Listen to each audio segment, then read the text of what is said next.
morning. The president of Michigan State University is stepping down over the Larry Nassar sexual abuse scandal. The former Olympic doctor was sentenced to 40 to 175 years in prison yesterday. Nassar admits sexually abusing women and girls while working for Michigan State and USA Gymnastics. Michigan State President Lou Anna Simon was under growing pressure to resign.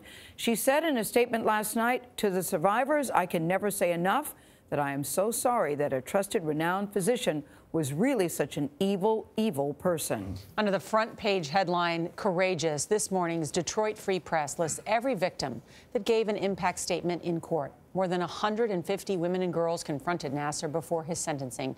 Dr. Jon LaPook has covered this story for more than a year. John, good morning. Good morning, Norah. In 2016, Rachel Denhollander spoke to the Indy Star about Larry Nassar's abuse.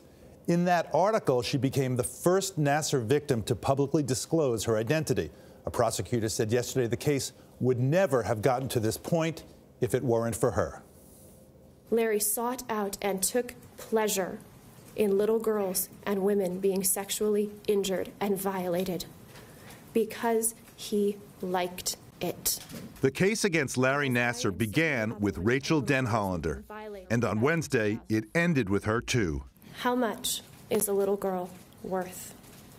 How much is a young woman worth? For Judge Rosemarie Aquilina, it is my honor and privilege to sentence you. Nassar's victims were worth up to 175 years in jail. I've just signed your death warrant. Just before sentencing, Nassar spoke directly to his victims. An acceptable apology to all of you is impossible to write and convey. But his apology did not sit well with Aquilina, who countered it by reading a letter Nassar gave her last week. I was a good doctor. What I did in the state cases was medical, not sexual. Hell hath no fury like a woman scorned. Day after day, one by one, Nassar's victims confronted him in court. But many, like Sterling Reithman, also took on Michigan State University, USA Gymnastics, and the U.S. Olympic Committee. Michigan State, where do you stand?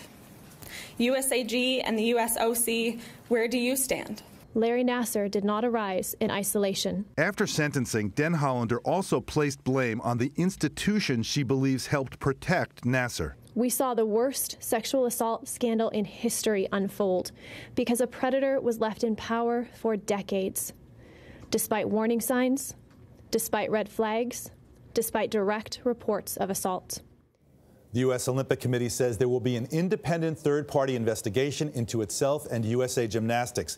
It is calling on all current USA directors to resign. USAG applauded Nassar's sentence and said it supports an independent investigation.